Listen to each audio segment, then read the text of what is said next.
Islam's version of paradise tells you everything that's wrong with the religion. Let me explain.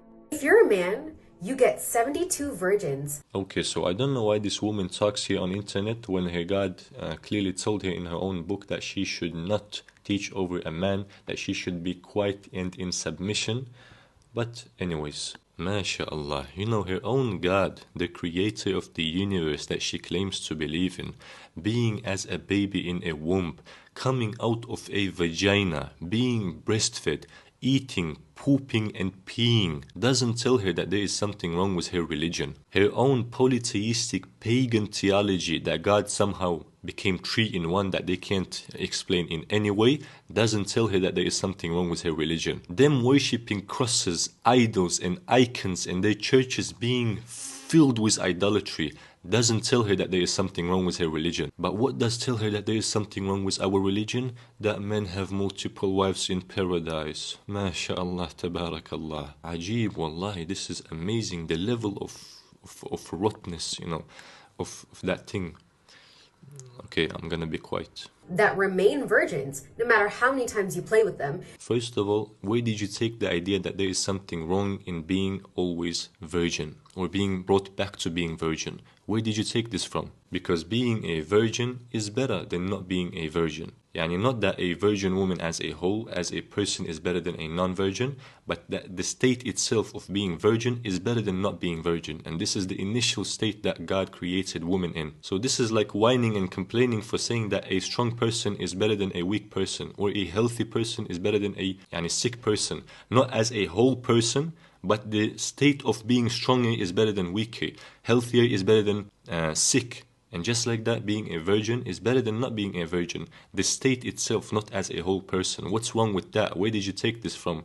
These are just your desires that you're trying to enforce upon us without any evidence. And second, you're calling it, no matter how much you play with them, trying to present it in such a negative caricature way. This is not playing with them. Hurul Ain or polygamy in general in Islam are not some side chicks. They are your legal wives that you treat equally, love equally, spend on equally, spend time with equally, and so on. And there is absolutely nothing immoral in it, no matter how much you, adulterous generation, hate it. You get a permanent hard, you know what? First of all, there is no such thing as permanent hard. These are your own made-up nonsense and your lies. And second, even if there was somehow permanent hard, what would be wrong with that? What do you want your husband to have a permanent hanging or what? You want an impotent? What's wrong with that, even if it was? You get endless amounts of wine. Endless amount of wine? Wow, mashallah. You know what I always found strange and funny with the Christians is that in this dunya, in this worldly life, they know nothing but their desires. Drinking alcohol and wine for them is nothing. They drink wine in their own churches. Adultery for them became nothing. They have no sense of modesty, nor dignity, no chastity left. Their women walk around naked. Just look at them wearing crosses, calling themselves Christians and doing all kinds of the sins and committing all of these sins and knowing nothing but their desires in all of this filth. When they talk about heaven, they suddenly turn into holy people, holy saints. You know, you Muslims will drink wine in heaven. You Muslims will have many wives in heaven. You know nothing but wine yourselves in this dunya, nothing but your desires, nothing but nakedness and promiscuity, and you want to tell about us, about our heaven, despite that none of the things that they try to condemn us for, like drinking wine in heaven or having multiple wives, is a sin, because they are legislated by God himself. They are permitted by God himself. The term sin itself means something that God forbid, and if God permitted something, it is no longer sin. And the wine that we will get in heaven is not as the wine in this dunya. It doesn't intoxicate your mind. And the best part is, your wife from earth may not even be there, because according to Muhammad, the majority of hell dwellers are women. Okay, so this one may take for me much time to explain, so I better make a separate video about it. Or you can just search the explanation for this hadith, because thousands of brothers have already explained this hadith. You get lust, drunkenness, and orgies, and here's the kicker, Allah won't even be there. First of all, what do you mean lust? This is where the Christians have gone astray with this lusting.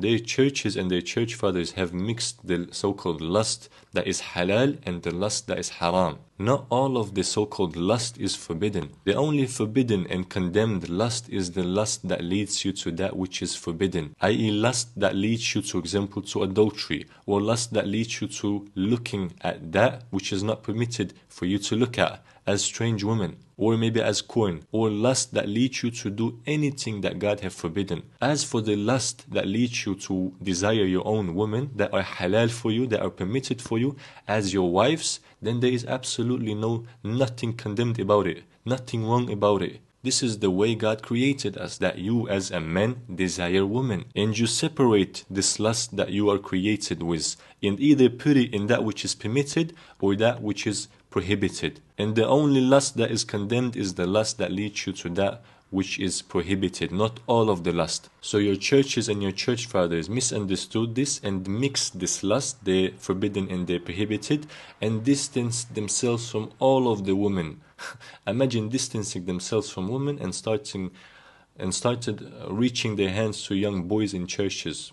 Ajib. So this monk mentality that you're trying to force upon us, oh, no intimacy, no lust, so-called, and all of this nonsense, this is a false, made-up, nonsense mentality that has absolutely no basis nor any evidence for itself, and has nothing to do with God, nor righteousness, nor spirituality, nor holiness. You can take this monk mentality and throw it into the trash can. God did not send his prophet with some made-up monk mentality religion. In our religion, God knows how he created humans. He knows our desires. He knows what he created, and he established that knowing what is better for his creation. As for your made-up mentality that your churches and church fathers made up, it has absolutely no basis, nor any evidence for itself. And it totally contradicts human nature. And you are coming here and trying to force upon us this false monk mentality. Put it in the trash can.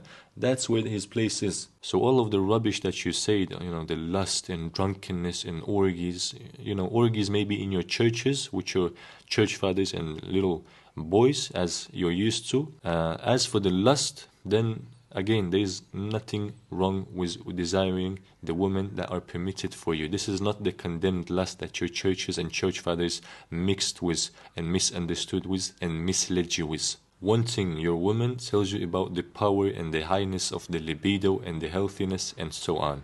So there's nothing wrong in it, as long as God have permitted it. And drunkenness, again, the wine in Jannah does not intoxicate you as here in dunya. So it's not as wine in this world. You don't even get to spend eternity with your God. This is again false information and lies. God told us about his believing righteous servants. في مقعد صدق عند مليك مقتدر. In the righteous place besides the mighty king, i.e. besides God. And we will be with God in heaven and we will see him بإذن unlike you. Everything that Islam permits in heaven is what the Bible condemns. First of all, we don't care what Bible condemns there or does not condemn. Bible is not an authority for us, nor any moral source, okay? It's a made-up, written by God knows whom, book, corrupted also. And second, I see you haven't read your own book. Instead of cherry-picking some nonsense, you should go read the verses where your God, Jesus, in the Old Testament, tells Moses to go and enslave little virgins to have sex with them. I mean, I can't understand how can someone that believes in Bible even open their mouth about lust.